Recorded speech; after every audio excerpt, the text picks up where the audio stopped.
तो 9 से 10 साल में आपको अपना कोर्स कंप्लीट करना है या 5.5 साल में कोर्स कंप्लीट करना है। और 2021 का जो एनएमसी नॉर्म्स है उस नॉर्म्स के हिसाब से अगर कोई भी स्टूडेंट 10 साल के अंदर में अपना पूरा कोर्स विथ इंटर्नशिप कंप्लीट नहीं करता है तो वो डॉक्टर नहीं है, वो एक ग्रेजुएट भी नहीं है, वो इंडिया में किसी लायक नहीं बचता है।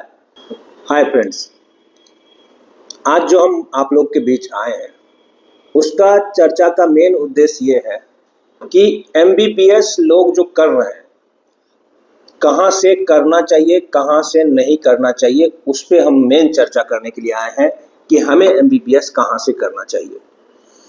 तो उसमें किसी भी हालत में सबसे अच्छा कंट्री एमबीबीएस करने के लिए है पूरे वर्ल्ड में, इंडियन के लिए सिर्फ इंडिया ही है। क्योंकि आप जब इंडिया से एमबीबीएस करते हैं तो आपका रिकॉग्नाइजेशन और लाइसेंस ये दोनों समस्या समाप्त हो जाता है। लाइसेंस के लिए आपने जो पढ़ाई की है वो पढ़ाई कंप्लीट होगी 4.5 साल में, 1 साल में इंटर्नशिप होगा और आपको लाइसेंस मिल जाएगा। आप एज ए डॉक्टर प्रैक्टिस कर सकते हैं। चाहे आप गवर्नमेंट में करना चाहते हैं तो गवर्नमेंट का अपना जो एग्जाम होगा, जो भी उनका क्राइटेरिया है उसके हिसाब से एग्जाम दीजिए और अपना इंटरव्यू दे करके गवर्नमेंट में प्रैक्टिस कीजिए, या प्राइवेट में बहुत सारे हॉस्पिटल है जहां आप प्रैक्टिस कर सकते हैं। इंडिया वर्ल्ड का एकमात्र ऐसा देश है जहां का पॉपुलेशन सबसे ज्यादा है। तो अगर आप किसी प्राइवेट मेडिकल कॉलेज में भी आज के डेट में किसी भी प्राइवेट मेडिकल कॉलेज नए से नए में भी एडमिशन लेते हैं तो वहां पेशेंट का फ्लो जो होता है वो मिनिमम पर डे का 400 से 500 होना ही होना है ओपीडी में।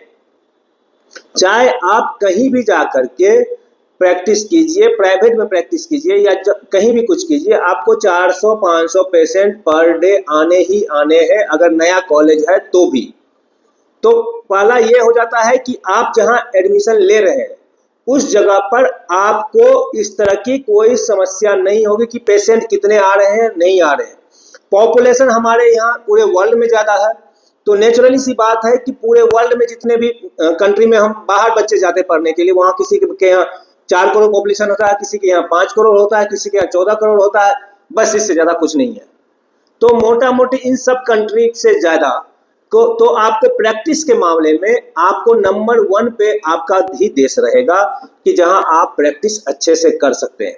दूसरा क्या है कि आपको इंडिया में पढ़ने से लैंग्वेज और कल्चर के लिए टेंशन नहीं लेना है। चाहे आप नॉर्थ में पढ़े या साउथ में पढ़े, सभी को लगभग हिंदी इंग्लिश तो आता ही आता है। तो ये कंफर्टनेस आपको बना रहेगा।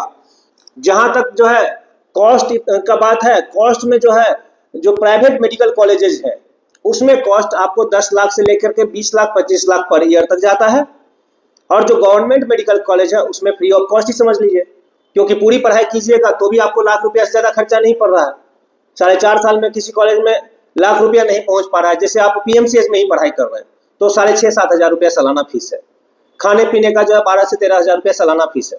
तो पूरा कोर्स करेंगे तब जाके लाख रुपया नहीं पहुंच पा रहा है। तो प्राइवेट में आप वो उसको फ्री ऑफ कॉस्ट समझिए। सबसे बेटर ये है कि आपका जो क्वालिटी ऑफ एजुकेशन और जो ट्रेनिंग है वो प्योरली हाई लेवल का मिलेगा। जो ट्रेनिंग मिलेगा आपको पूरा का पूरा पेशेंट के ऊपर ही ट्रेनिंग होता है, तो आपको ट्रेनिंग के लिए इधर उधर भटकने की जरूरत नहीं है। कैरियर अपॉर्चुनिटी और पीजी, जो हम लोग इसके बाद पीजी करते हैं, इन दोनों में जैसे आप बिहार के हैं, चले गए कर्नाटका में पढ़ने के लिए, तो आपके लिए प्लस पॉइंट क्या है कि आप बिहार में भी स्टेट कोटा के लिए एलिजिबल हो जाते हैं और कर्नाटका में भी हो जाते हैं। तो ये सब चीज आपको बेनिफिशियरी रहेगा। जब पीजी आप कीजिएगा तो उस टाइम में आपको इसका बहुत ज्यादा बेनिफिशियरी मिलना है। सोशल और फैमिली का सपोर्ट आपको मिलेगा कि आप इंडिया में पढ़ाई कर रहे हैं तो आपके पूरी तरह से जो है जो फैमिली है वो आपको ये करेंगे कि आप अच्छे से पढ़ाई कीजिए, सारा कुछ ये होगा, आप कभी भी घर आ सकते हैं, जा सकते हैं, इन सब की आपको सुविधा मिलेगी। कि भारत के किसी भी कोने में पढ़िएगा तो इंडिया में आने में अगर फ्लाइट से आते हैं तो 3 घंटे बहुत हो गए, अपने फ्लाइट से आने में अगर बाय ट्रेन आते हैं तो 1 दिन या 2 दिन लग रहे हैं, इससे ज़्यादा कोई दूरी लगना नहीं है और कॉस्ट इफेक्टिव है। तो ये सब आपको बहुत ज़्यादा नहीं पता चलेगा। तो मैं क्या बता रहा हूँ कि इन सभी चीज़ों को देखते हुए आपको अपना प्रायोरिटी जो है पहला लेवल पे, अगर आप जस्ट क्वालिफाइड भी हैं तो कोशिश ये कीजिए कि आपको इंडिया के प्राइवेट कॉलेज में मिल जाए, चाहे उसमें आपको 70 लाख 80 लाख 90 लाख लग जाए। रीजन ये है कि आपका जो कोर्स ड्यूरेशन है वो 5.5 साल का ही रहेगा, और बाहर से कहीं भी कीजिएगा तो 6 साल का उन लोगों का कहना है कि कोर्स ड्यूरेशन है। यहाँ आके आप FMG दीजिए, अगर आपने उसी साल निकाल लिया तो भी 6 महीने आपको जाएगा ही, तो 6.5 साल ये हो गया, और 1 साल का इंटर्नशिप तो 7.5 साल 8 साल मिनिमम है। और अगर बाहर से अगर आने के बाद आपने एक बार में FMG नहीं निकाला, 1 साल 1.5 साल उसमें लग गया, तो 9-10 साल में क्या कहते हैं आपको लग जाने हैं ये कोर्स कंप्लीट करने में। तो 9 से 10 साल में आपको अपना कोर्स कंप्लीट करना है या 5.5 साल में कोर्स कंप्लीट करना है। और 2021 का जो NMC नॉर्म्स है उस नॉर्म्स के हिसाब से अगर कोई भी स्टूडेंट 10 साल के अंदर में अपना पूरा कोर्स विथ इंटर्नशिप कंप्लीट नहीं करता है तो वो डॉक्टर नहीं है, वो एक ग्रेजुएट भी नहीं है, वो इंडिया में किसी लायक नहीं बचता है। इस बात को ध्यान में रखते हुए अगर आप कभी बाहर में जाके पढ़ाई कर रहे हैं तो आपको इस बात का ध्यान रखना है कि आपको 10 साल के अंदर में आपका कोर्स कंप्लीट करना है, आपको FMG पास करना है, आपको इंटर्नशिप कंप्लीट करना है, और सारा कुछ पास हो जाना है 10 साल के अंदर में कंप्लीट कर लेना है। अगर 10 साल 1 महीने भी हो गए ना तो आपका कोर्स 0 हो जाएगा।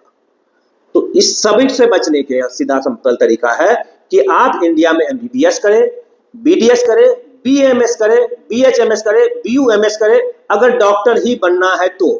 इसके अलावा भी डॉक्टर बनने का ऑप्शन है, फिजियोथेरेपी है, फार्मासिस्ट बन सकते हैं, अच्छा नर्सिंग कोर्स कर सकते हैं, अच्छा फार्मेसी कोर्स कर सकते हैं, अच्छा वेटनरी कोर्स कर सकते हैं। बहुत सारे ऑप्शन इंडिया में है। अगर इनके बाद भी आपको है इच्छा कि हम MBBS ही करें, हमारा बजट कम है, तो ही आप एब्रॉड जाए।